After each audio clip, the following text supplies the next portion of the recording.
அப்படியே அடுத்ததா சிறகடிக்க ஆசை சீரியல்ல இப்போ என்ன நடந்துச்சுன்னா, ரோகிணி சிந்தாமணியை போய் பார்த்தா. அம்மாடி, ஒரு பெரிய பூ அலங்கார வேலை ஆர்டர் ஒன்னு வந்திருக்குன்னு சொன்னா. இந்த ஆர்டரை உங்களுக்கு நான் வாங்கி தர்றேன். ஆனா நீங்க எனக்கு ஒரு சின்ன உதவி பண்ணணும்னு ரோகிணி கேட்டா. சிந்தாமணியும், என்னம்மா, நான் உனக்கு என்ன பண்ணணும்னு கேட்டாங்க.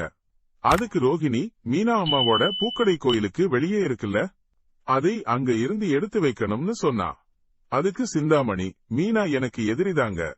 அதனால இந்த விஷயத்த பண்றதுல எனக்கு எந்த பிரச்சனையும் இல்லை. ஆனா நீ ஏன் இதை பண்ண சொல்றன்னு கேட்டாங்க. உடனே ரோகிணி, அவளால எனக்கு வீட்ல ஏகப்பட்ட பிரச்சனை, அதனாலதான் அவளை சும்மா விடக்கூடாதுன்னு வெறித்தனமா சொன்னா. அதுக்கு சிந்தாமணியும், அவ திமிரு பிடிச்சவதான், நீ சொல்ற மாதிரியே பண்றேமான்னு சொன்னாங்க. இதை கேட்டு ரோகிணிக்கு ஒரே குஷி. இந்த ஆர்டர் மட்டும் இல்லை, உங்களுக்கு இன்னும் நிறைய பெரிய ஆர்டர்களை நான் வாங்கி தர்றேன்னு சிந்தாமணி கிட்ட சொன்னா. அப்படியே சிந்தாமணி உடனே தன்னோட ஆளுங்களுக்கு போன் போட்டு மீனா அம்மாவோட கடையை எப்படிக்கா காலி பண்ணணும்னு ஐடியா கொடுத்தாங்க. இந்த நேரத்துல நம்ம சந்திரா அம்மாவோட கடையில மீனா, முத்து 2 பேரும் வர்றாங்க. அம்மாவோட கடைக்கு முன்னாடி ப்ரூட் பொக்கே விளம்பரம் வைக்கணும்னு மீனா சொல்றா. அப்போதான் பாருங்க, கார்பரேஷன்ல இருந்து ஆளுங்க வர்றாங்க. ஒரு வார்த்தை கூட பேசாம சந்திரா அம்மாவோட கடையில இருக்கிற எல்லா பொருட்களையும் எடுக்க ஆரம்பிச்சுட்டாங்க. முத்து அவங்க கிட்ட, என்ன சார் இது, ஒரு வார்த்தை கூட சொல்லாம நீங்களா வந்து கடையை காலி பண்ணிட்டு இருக்கீங்கன்னு கேட்டான். அதுக்கு அவங்க, இந்த கடையில தரமில்லாத பொருட்களை விற்கிறதாவும் கெட்டு போன கரும்பு ஜூஸ் கொடுக்கிறதாவும் புகார் வந்திருக்கு, அதனாலதான் நாங்க நடவடிக்கை எடுக்கிறோம்னு சொல்லிட்டு எல்லாத்தையும் வண்டியில ஏத்துனாங்க. எல்லாரும் எவ்வளவோ கெஞ்சியும் அவங்க கேட்கவே இல்லை. கரும்பு ஜூஸ் மிஷினையும் எடுத்துட்டாங்க. அப்போ சந்திராம்மா கதறி எழுது, என் புருஷன் ஞாபகமா இருக்கிறது இது மட்டும்தான்பா, தயவு செஞ்சு இதை மட்டும் எடுக்காதீங்கன்னு கெஞ்சினாங்க.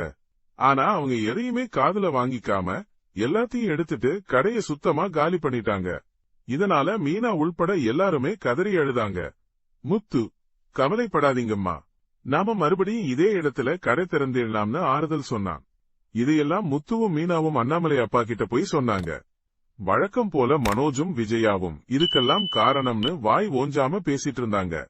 ஆனா அண்ணாமலை அப்பா, என்னோட மருமகன் மேல எனக்கு நம்பிக்கை இருக்கு, எப்படியாவது மறுபடியும் கடையை திறக்கிறதுக்கான ஏற்பாடுகளை பாரு, வேணும்னா நானும் கூட வர்றேன்னு ஆறுதலா சொன்னார். அப்போ முத்துக்கிட்ட, இதுக்கெல்லாம் காரணம் சிந்தாமணியா இருக்குமோன்னு எனக்கு சந்தேகமா இருக்குன்னு மீனா சொன்னா. இதை ரோகிணி நின்னு ஒட்டு கேட்டுட்டு இருந்தா. இந்த நேரத்துல விஜயா பிரியாணி வாங்கிக்கிட்டு பார்வதி வீட்டுக்கு வந்தாங்க. சிந்தாமணியையும் வரச் சொல்லி மீனா அம்மாவோட கடையில நடந்த பிரச்சனைகளை பத்தி ஒரு பரபரப்பு செய்தியா சொன்னாங்க.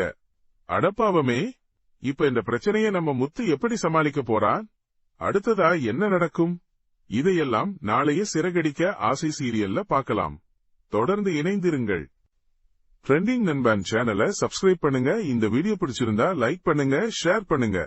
அடுத்த வீடியோல பார்ப்போம்.